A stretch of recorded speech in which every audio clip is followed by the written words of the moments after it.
My name is Katherine Markova. I'm a volunteer coordinator with Climate Action California. I'm also a CPA, albeit inactive. And I'm also head of ratings at an organization called Bank.Green. It's a non-for-profit that rates banks based on their sustainability and climate performance, in particular whether they lend to the fossil fuel industry. Allan, please introduce yourself.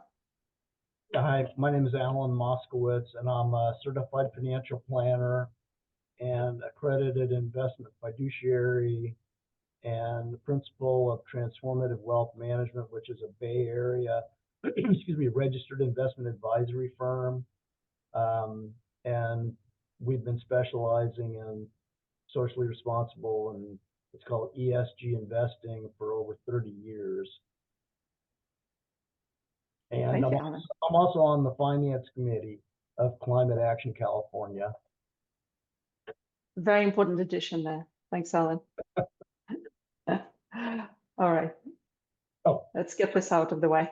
Yeah. So anyway, so I just want to say that, this is a, it's not a sales presentation. So we're not endorsing or recommending any products. So, excuse me, you should speak with your financial advisor or, CPA, or, tax person before you invest. And anyways, but this is, if you want to get in touch with us, if you have any questions, these are our contact ways, our website, URLs and contact information, email at the bottom. We'll also be handing out, excuse me, a resource page, which also has this same information. But I just want to say, like I said, this is really for educational purposes, not as recommendation for any products or anything like that. Wonderful, thank you. All right, we have a couple of very quick videos that we wanted to show you. And this is the first of the two. Enjoy. And now a message of love and admiration from the Dark Lord of the Imperial Military, Darth Vader. Greetings, fools and trembling servants of the Empire. Recently, I have become aware of deeds so treacherous that I became envious. In the late 1970s, Exxon scientists knew that continuing to drill and sell oil would lead to mega droughts, fires, floods, and the destruction of the Earth's entire livable climate.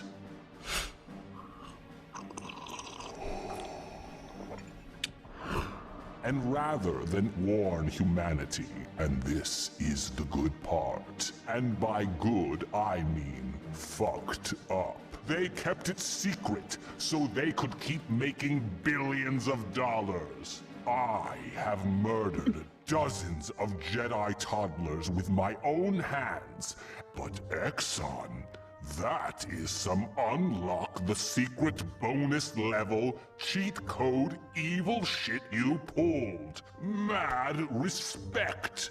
But here's the moldy cherry on top. Exxon waged a campaign of lies for years to create doubt, even though they and 100% of climate scientists know for sure it's happening. And Exxon's current CEO, Darren Woods, is doing exactly what I would do. Cashing checks and murdering life 24/7. Darren Woods, whenever we meet, I am going to dap you up like we haven't seen each other since middle school. Seriously, ExxonMobil, and I mean this from the bottom of my blackened heart. Thumbs up from Darth Vader. Mwah!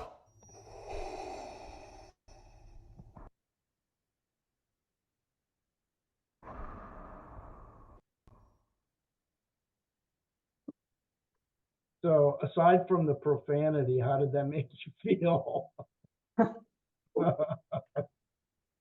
hopefully angry, which is that's what I'm going for, anger. But anyways, I just want people to understand the why this is so important. Because they've been, they know, it's similar to the tobacco industry in that, I call it the 5 Ds: denial, deception and deceit, disinformation, doublespeak, and doubt. So, they actually hired the same marketing firm as the tobacco industry. So it's the same playbook. Thanks, Allan. All right, so this is our session outline for today. We'll talk about the importance of green finance, as is demonstrated by this video. Then we'll talk about green banking, followed by smart investment and divestment, and then go on to Q&A. We also have a special guest who's going to share with us her experience of moving from Bank of America to a more responsible bank. And also, we really wanted to use this opportunity to equip you with resources and tell you about different websites that you can use to do your research and to help you make this switch. Okay.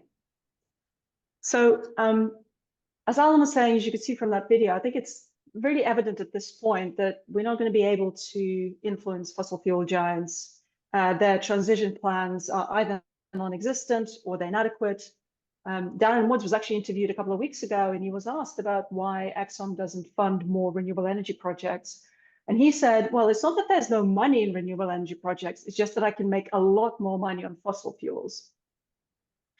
And I mean, we all know why that's the case, right? It's the incentives that the fossil fuel industry is still benefiting from. It's all the externalities, external costs that are not being internalized. And bringing this back to where we are in California, as you know, Senator Damon Connolly is trying to remove all remaining subsidies from the oil and gas sector.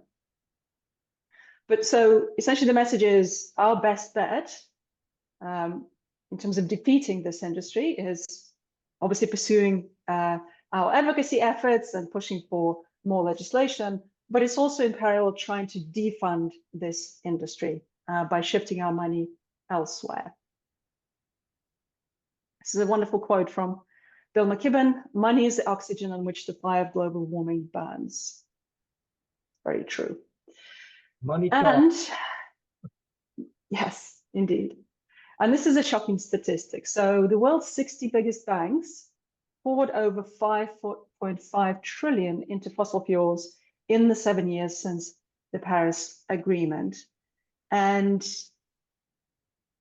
the distinction we need to make here is that there are banks that have legacy financing, right? The lending that is really difficult to terminate.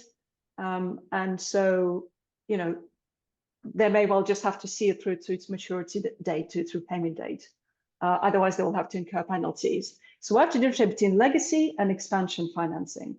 And the shocking thing is that despite the International Energy Agency's report 2 years ago, 2022, that stated that the funding of any new expansion of oil gas facilities was incompatible with the Paris Agreement, banks are still financing not just legacy projects, but expansion projects, so new projects. And 4 out of 5 worst offenders for funding expansion are US banks. The 5th one is a Canadian bank, Royal Bank of Canada. Okay, so as you can see, these 4 US banks have poured over 434 billion into fossil fuels since again the Paris Agreement.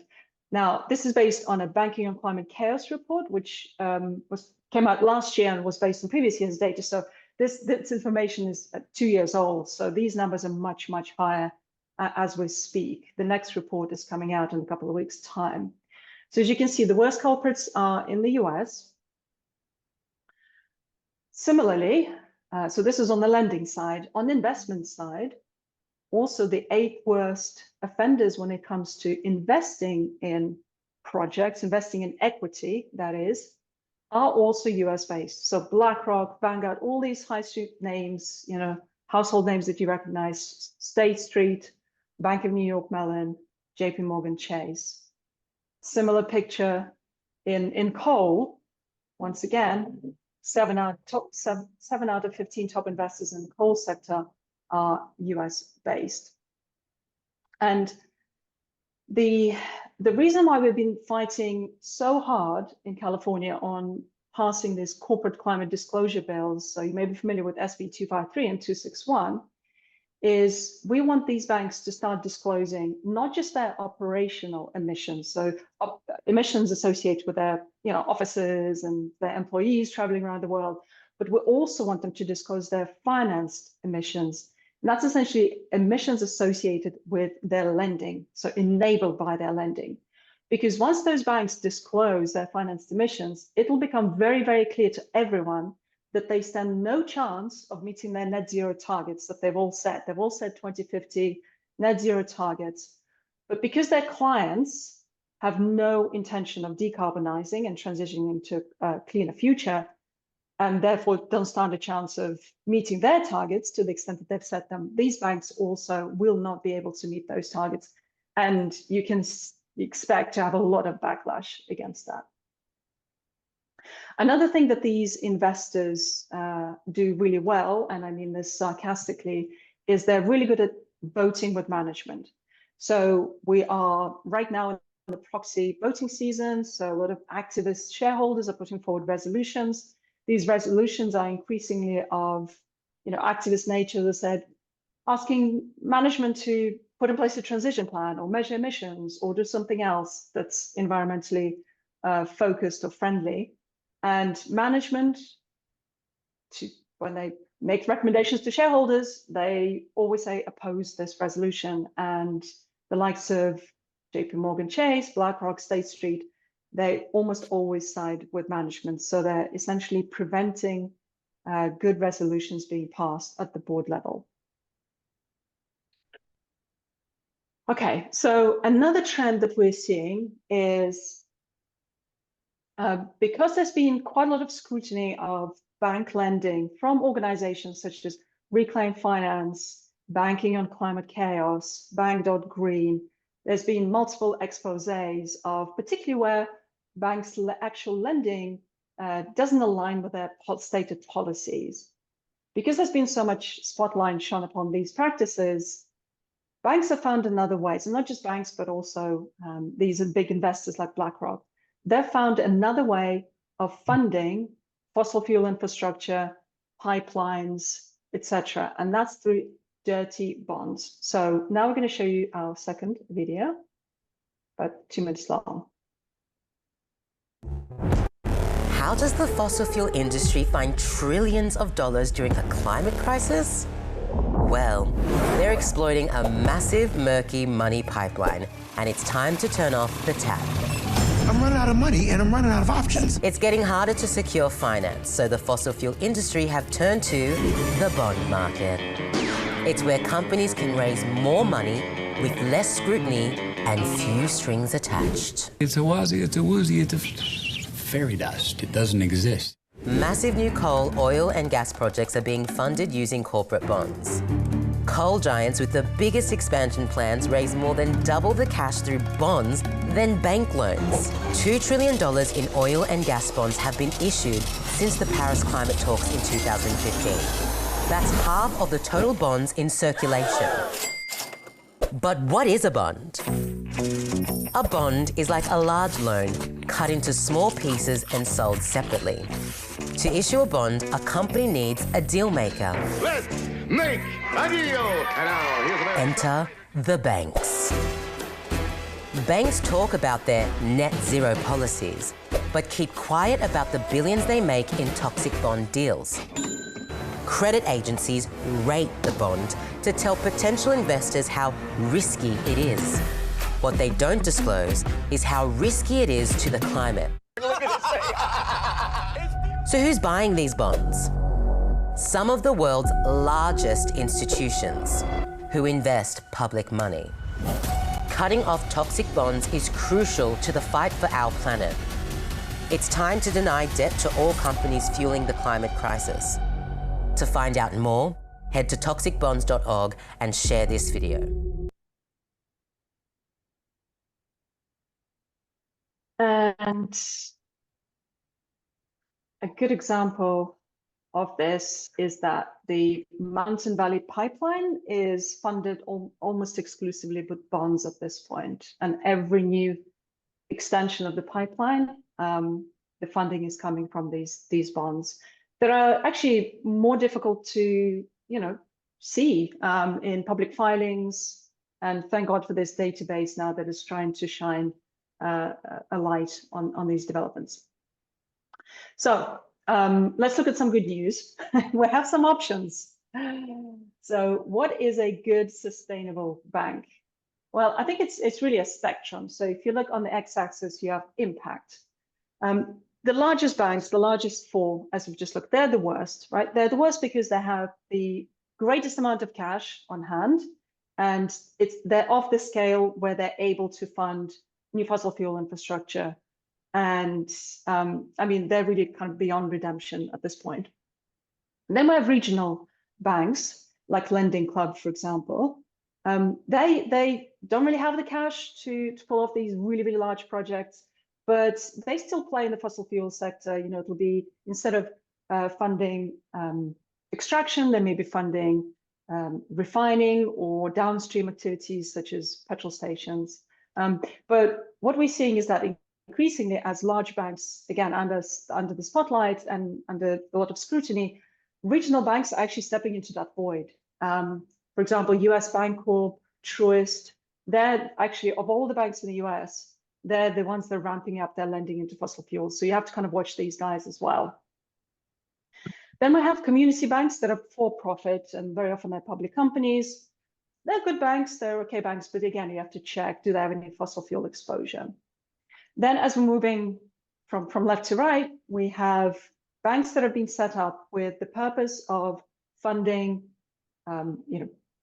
sustainable projects, community projects. They typically have a very comprehensive exclusion policy. That means that they will set out which specific sectors they do not fund.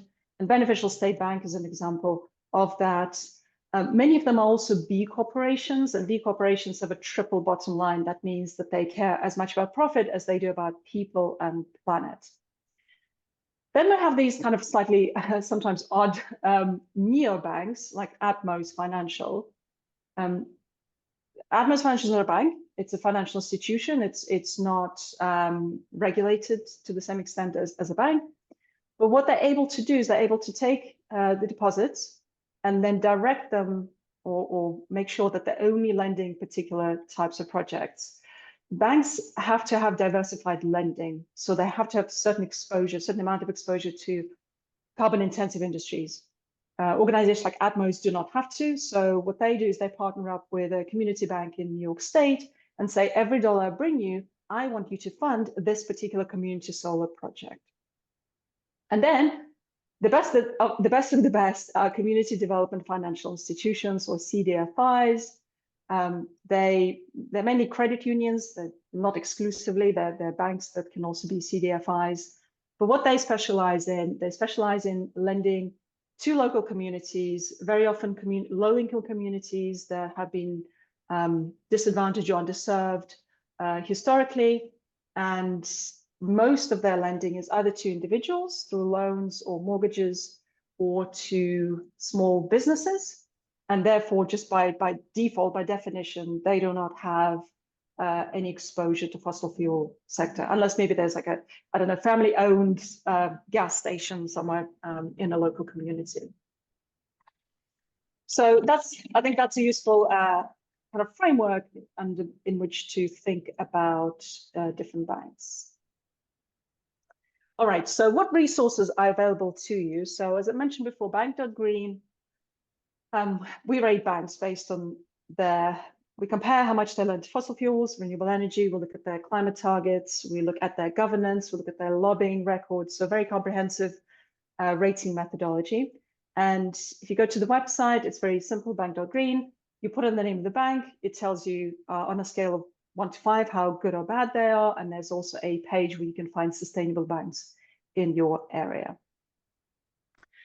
To supplement Bank.Green, a really good resource is Mighty Networks. And what Mighty allows you to do is really bank according with your values. So it allows you to apply additional filters.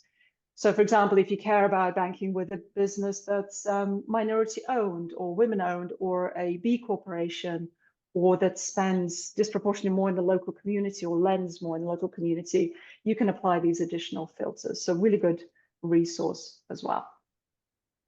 All right.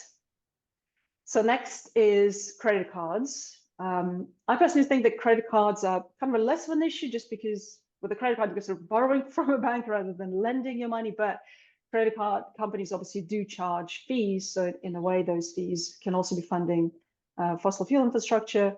So a really good resource is Green America. They have a blog, they have a webpage that has a number of recommendations for green, and they have a product of their own as well. All right, hopefully Ashley is on, I can't see it, but as I said, we have a special guest who's going to share with us her very recent journey away from Bank of America and towards Beneficial State Bank. So let me see if I can unmute Ashley for a moment.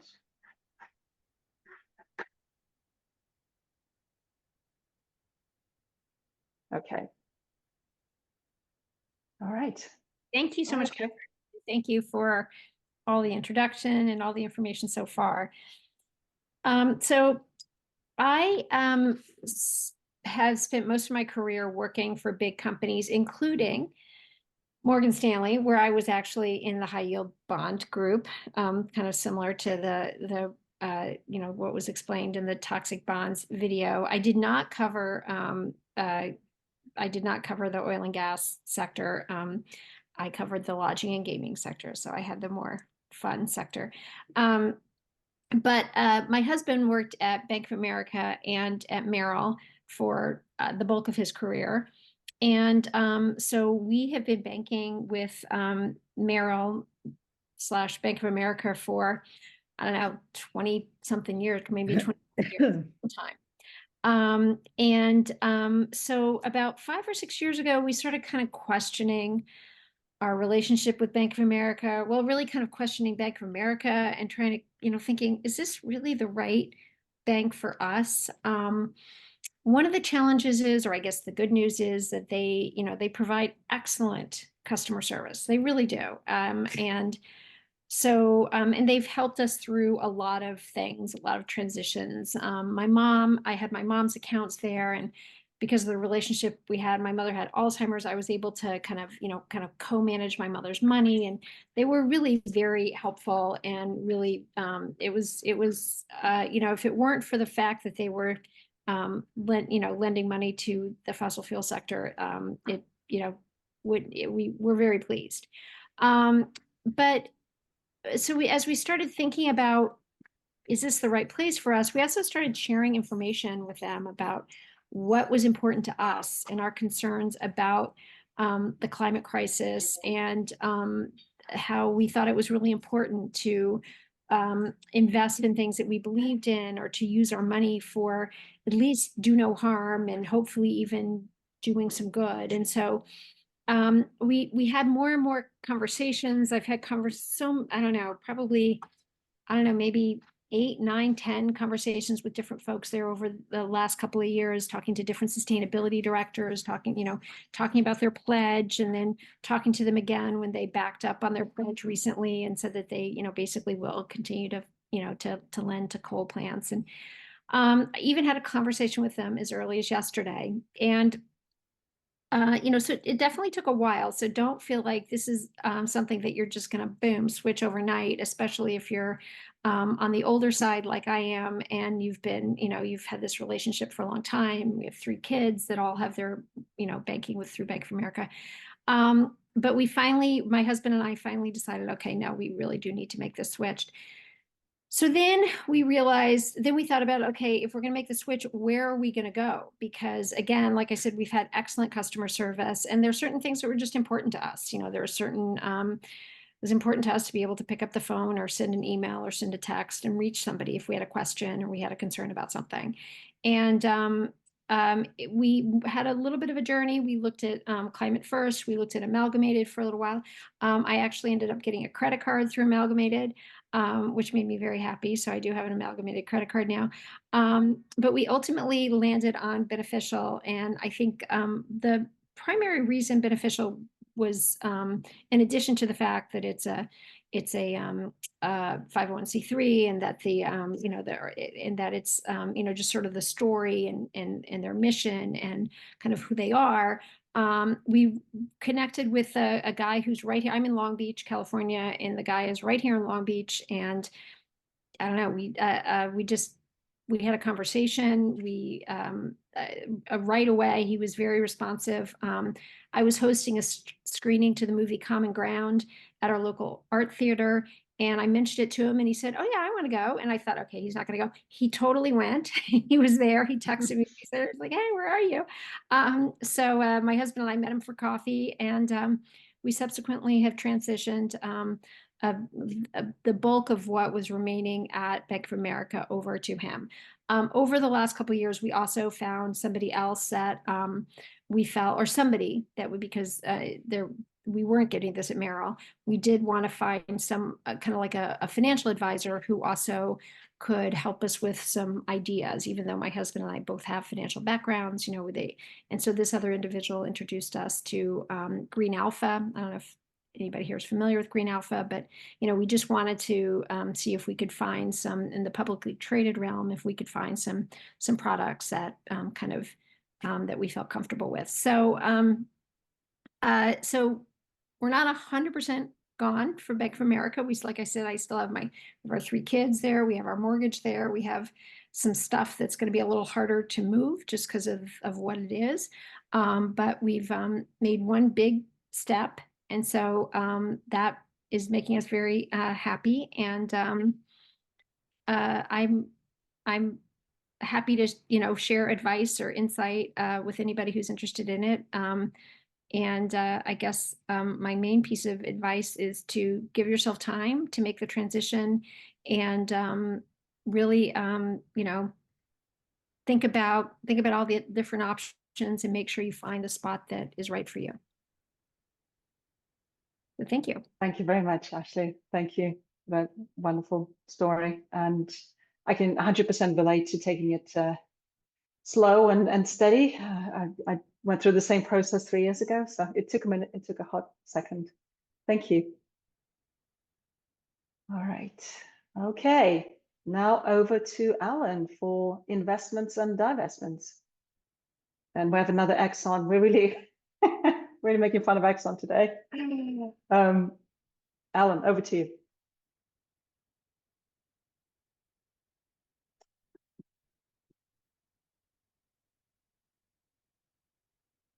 Oh, I need to unmute. Don't know how that happened. Apologies. Okay, Allan. All right, thank you. Thanks, Ashley. That was great. Anyway, this is a great story. Anyway, okay, so my piece is more on the investment side, and anyway, so this cartoon sort of sums up what the philosophy is at Exxon. It's, the climate science department is, we decided we're going in a different direction. So, and it's not just Exxon. I mean, it's all of the major oil companies. So I'm ready for the next slide. I mean, the thing about, Exxon and these companies, and we want you, like I said, I want you to be angry about this because they don't care. They really don't care about your health, the health of the planet. They just want to make, they're just greedy and want to continue to make profits, and they don't really want to change. Less than 1% or so of their budget is for, renewable energy. I say it's the difference, but so they want to go with molecules versus electrons. with solar energy and wind energy, they produce electrons. There's no combustion. Whereas what they're looking at is, carbon removal, which is a boondoggle, so that but they want to be able to do that so that they can continue to do what they're doing and, make profits and not have to change anything. And they knew that they could have changed a long time ago, and they chose not to. So anyway, this site here it's fossilfreefunds.org. It's research from As You Sow Foundation, and so this is the Vanguard S&P 500 index fund, which many people have. And, and Katherine was talking about, these companies voting along with management. Well, what I want to say about that is Vanguard is the worst. They are twice as bad as the others. So like BlackRock, State Street, and Vanguard, they're the major index fund providers. And so these other companies typically vote about 50% of the time with management, whereas Vanguard votes with management 92% of the time, so over 90% of the time. Anyway, so with this site, what you can do is you can put whatever fund you own into there, and so we want you to know what you own, so you can see what's in whatever it is you own, so that you're aware of what you own. And then if you're not happy with what's in there, then you can make a change. So like I said, so this fund gets a D rating, which is not a passing grade. And you can see it has investments in Exxon, Chevron, Berkshire, Conoco, Duke Energy, Southern Power, etc. And Vanguard is in the top 5 of investors in fossil fuel companies, oil and gas and coal. Okay, next slide. So you have several options. So like I said, we want you to identify what you own, and you can either sell or you can donate securities. But anyway, so like similar with banking, we want you to do things smartly, so you're not shooting yourself in the foot.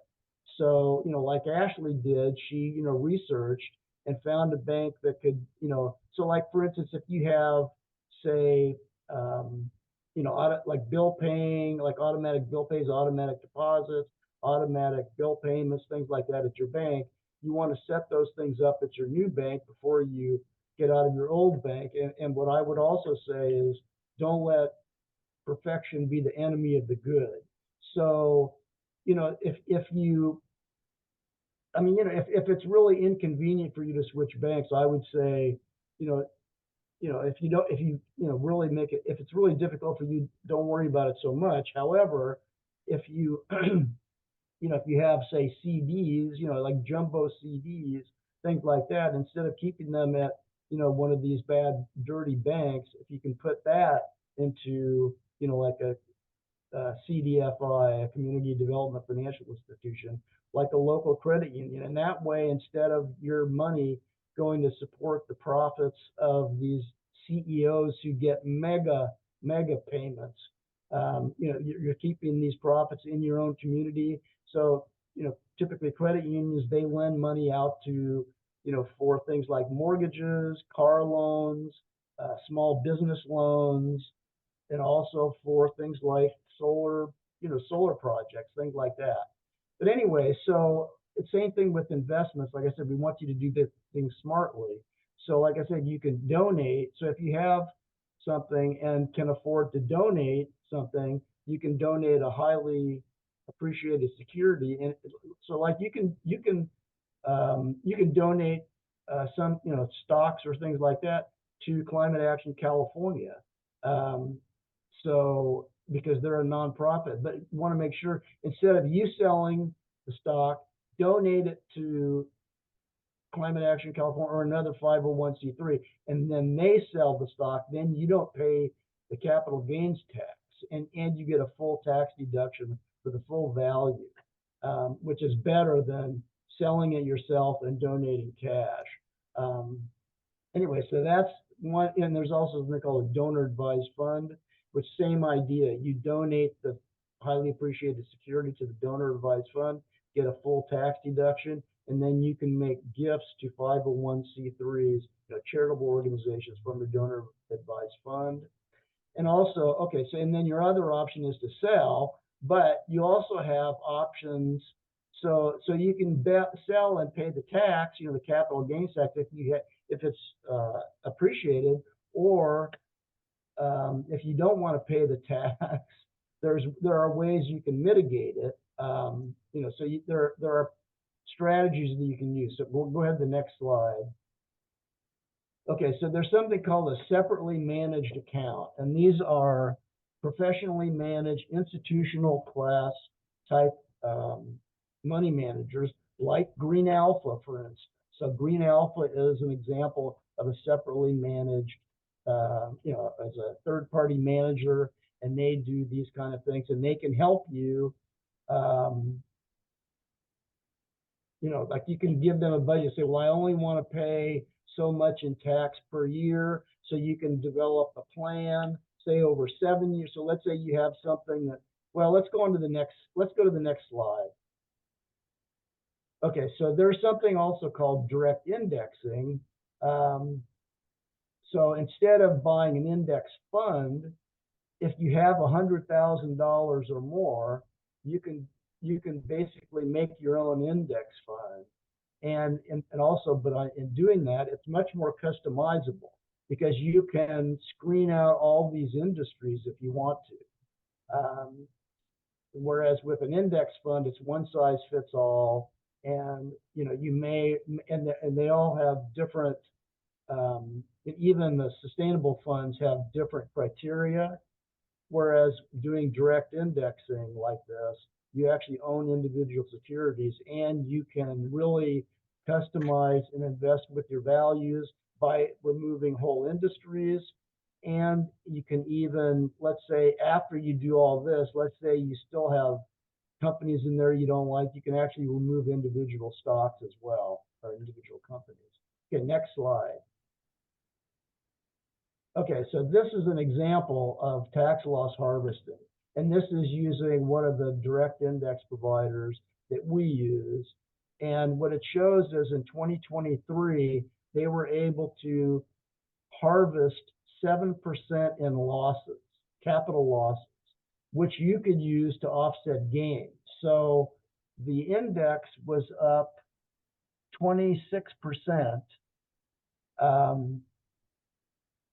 but they were able to harvest losses. So let's say you have, let's say you own a Vanguard index fund that you want to get out of, and let's say you have $21,000 in gains. So, and if you have $100,000 that you can put into like a direct index fund like this, where they're harvesting 7% a year, then if you have 21,000 in gains, you could say strategize and sell 1/3 of that Vanguard index fund per year, which would give you 7% in gains per year, which you could use to offset with the 7% loss per year. Whereas, and if you did that strategy, you would owe no capital gains tax at all. So anyway, so this is just an example of kind of things that we do with financial planning, is to help people, change investments without getting the big tax bill. Okay, next slide.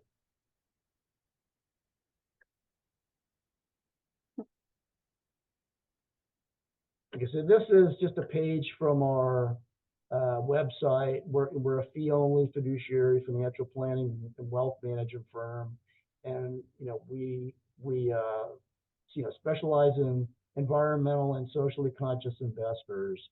And like I said, we're fiduciaries, and we're happy to help people. We've been doing this for a long time. We're good at what we do. Anyway, next slide. Okay, so calls to action. So there are several things you can do. Check out your bank and funds to see what you own. Research better alternatives. Plan your switch before you switch, so you're not shooting yourself in the foot and then make the switch. And then I would say also, let your bank know why you switched, and then celebrate your achievement and share your story with other people. Right. Okay. Absolutely. All right. Well, that brings us to the end of the official proceedings. And now we'll take questions. I'd say one more call to action is to work with organizations like Climate Action California to elect progressive candidates and also to influence them to be more progressive and to do what's important. Okay, now that's all I gotta say. Thank you. Very valuable addition. Thanks, Alan. Steve. Thank you, everybody. Yeah, thanks, Alan, Catherine. That was really useful. I've already done my banks. I bank with a credit union completely. All my loans and savings and checking is all there. But I use the fossil-free fund site for switching my investments, but I haven't found a way or a site that qualifies bond funds in terms of fossil fuels. Is anything coming down the pike that will do that? I actually think that they're working on it, but it hasn't come, they haven't yet. But what I would suggest is, for that purpose, there are some companies that do a much better job, some socially responsible companies that do, screen out those kind of investment, the toxic bonds, that, so they're out there. Like I said, I don't want to make recommendations because we're not making recommendations, but I'm happy to speak with people about this. We're also going to put did we put the resource page in the chat? Yeah, I'll do that now in a minute. Yeah. That has our contact information. It has a lot of other resources and websites and things, but there is no really good website that I'm aware of for that purpose. But I do know that there are good bond managers and companies out there. And that's another thing that we do also is, like, for instance, is these like a separately managed account where you own individual bonds and not just a bond fund. And that way you can also customize.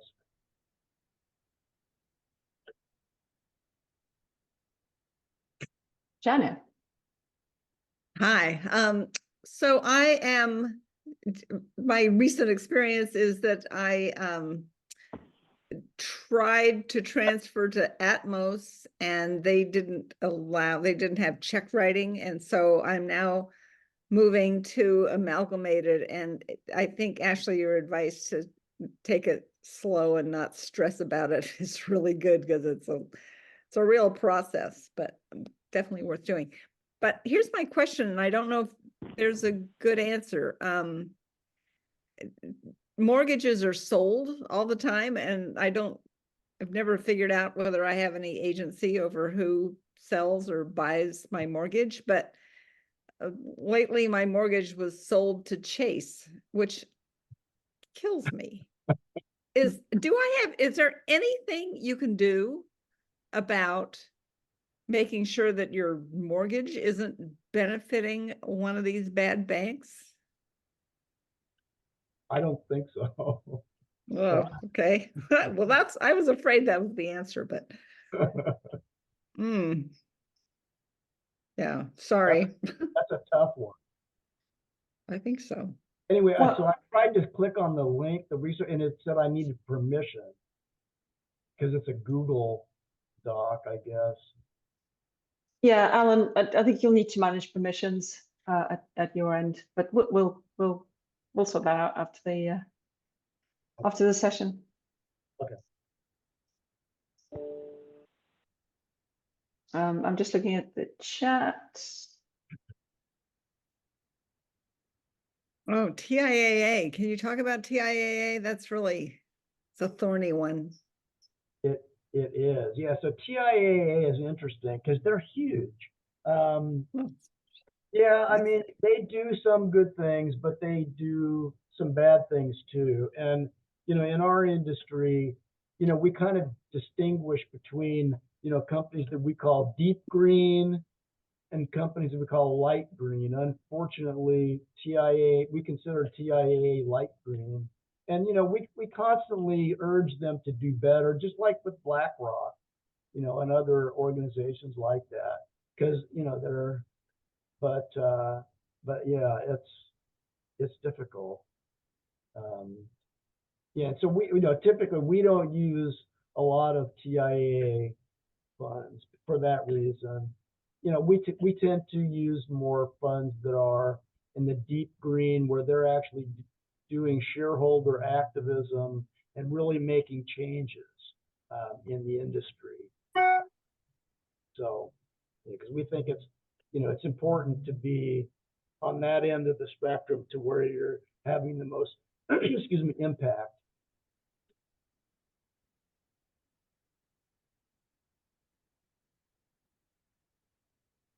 Valerie, hello.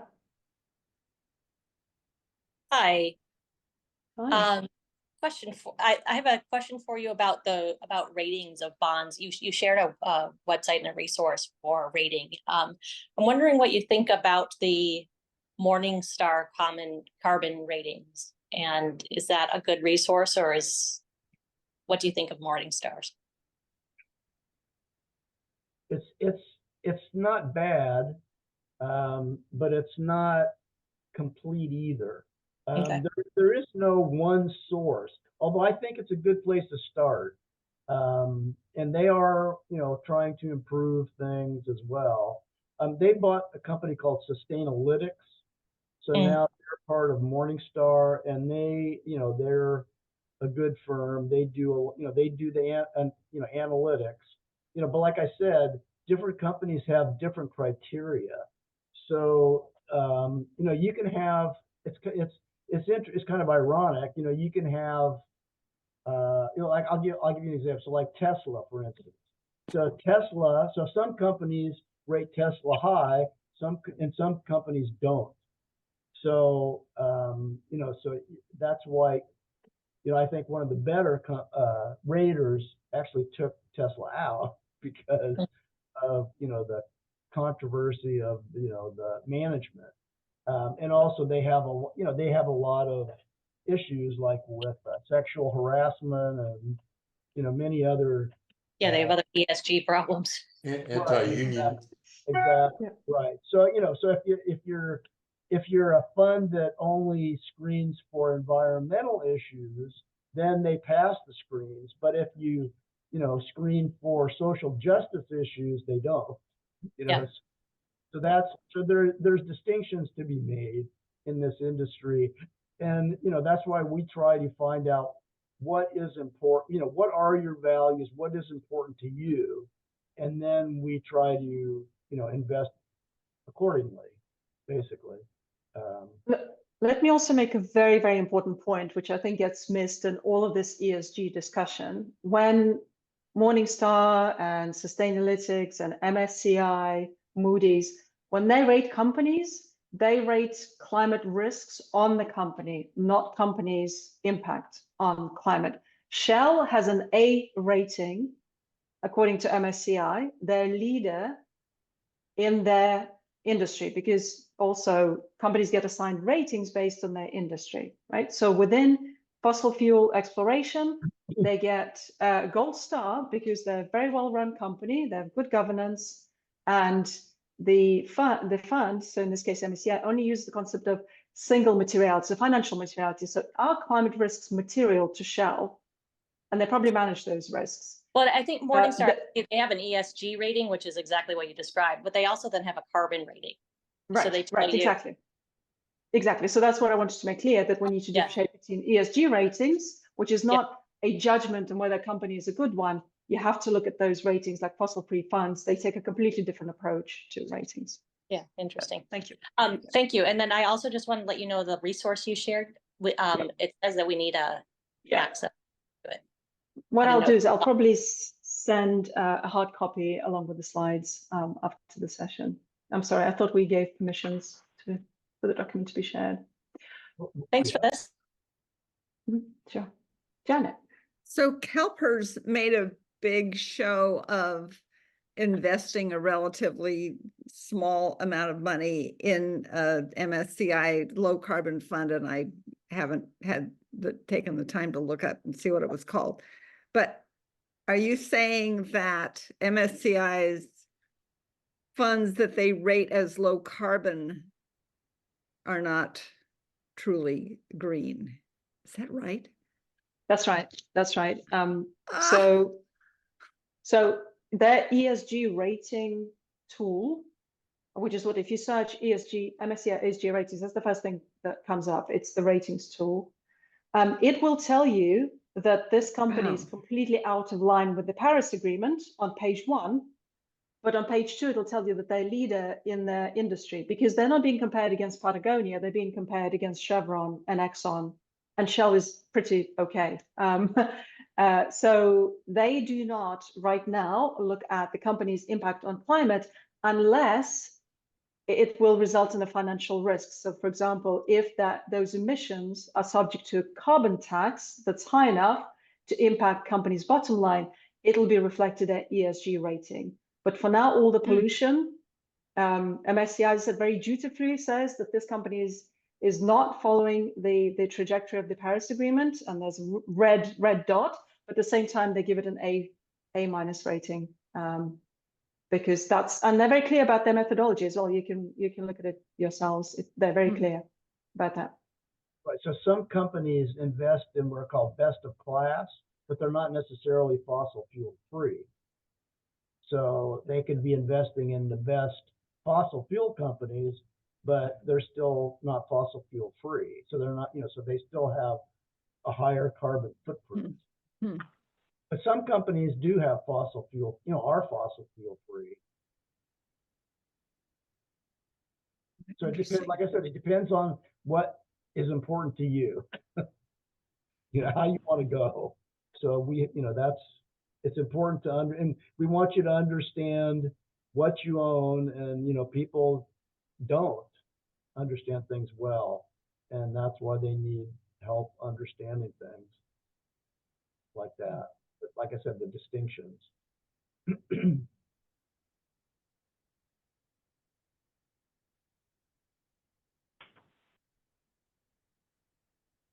So a fund like that is what we would consider light green. It's limited. It's not, and they also don't do shareholder action, which I think is very important to get companies to change, to really, put pressure on companies.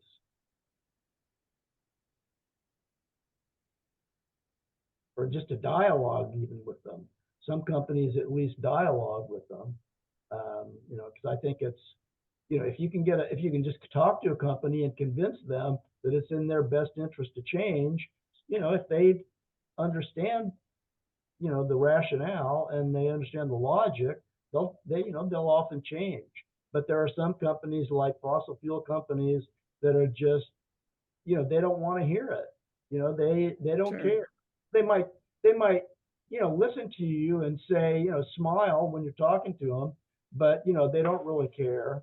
They're just interested in, because they've been able to get away with too much for too long. And, and it's, as they have the policies and, the laws on their side, and, and they say things like, people believe them, like Rex Tillerson saying, 2%, 2 degrees, that's just a magic number. Who's to say 2.5 isn't adequate, and then it's too expensive to change. But what they're not saying is it's more expensive if you don't, so we have to stand up to these people, and this is why it's so important. And what I would like to say is that banking is where we start. And I think, you know, because so many people have their money in these 4 big banks. And if we could just, if half the country took their money out of the big banks and just put them in your local credit union and told them why, that would have an impact, and it would encourage them to change. And I think we would be successful. But you know, and it's like a war. We're at war with these companies, and they outspend us 3 to 1. And if they have to, they can outspend us 10 to 1. You know, and you know, I tell people we have the best Congress money can buy. You know, which, you know, it's kind of it's supposed to be funny, but it's sad anyway. Yeah, Alan, I'm just conscious. Alan, I'm so sorry to cut you off. We have another question from Heinrich. I just want to make sure we address it before we drop at 5. So sorry. Okay, Heinrich. Sure. Thank you. Yeah, maybe it's too late. Not too long ago, there was a Freakonomics episode where there was a conversation with an economist. Regrettably, I've forgotten her name. But it was very critical of ESG investing, arguing that it was not an effective way to combat climate change. Do you have any analysis of that if you're familiar with it? I'll just give you just follow on what I've just said. I think most people misunderstand what ESG investing is. Al Gore has an ESG fund, ESG investment fund. Can you guess what stocks he has in that fund? It's called Generation Fund. It's supposed to be green. It has Amazon, JP Morgan. The only green stock in there is Tesla, because ESG funds invest in public companies, and we do not have sustainable public companies in the States. Tesla maybe is the only one. So you're just limited to what, and I think there's misunderstanding. People, I think, equate ESG investing with impact investing, where you can really make a lot of difference investing in the local community, in private companies. You very often have to be an accredited investor, have a lot of money, but ESG investing publicly, as I said, the best stocks you can get are Amazon, because they invest in renewable energy, Google, because they have carbon neutral cloud, and a handful of other stocks. McDonald's was in Al Gore's Generation Fund. McDonald's. So that's my 2 cents on ESG investing. What I'd like to say about what your answer to your question is that most of the backlash against ESG is political. It's funded by the fossil fuel industry on the right. And really, what ESG is, so it's environmental, social, and governance. That's what it stands for. And it's factors, meaning it's data. It's just information, but it's how you use the information. So they don't want us to divest from fossil fuel companies and to spread bad information about them. And that's, it's a political issue, and it shouldn't be, because it's really just information. And, you can use information, who's against information? I mean, only the people who don't want you to know what it is. All right, well, we're at time. Thank you very much, everyone, for being here today. We'll follow up with the slides, link to the recording, and also the resources guide. I'm sorry that the link didn't work for you. And you also have on the last page in the slides my contact details and also Alan's contact details, our email addresses. So feel free to get in touch with us after the session if you have any follow-up questions. One little fact. Thank you. One of the reasons Al Gore is so skewed is because he uses Goldman Sachs. And they're not green at all. Their idea of what that is crazy. Wow. That's my 2 cents. And thanks, everybody. Thank you so much. Thank you. Thank you. Bye. Bye.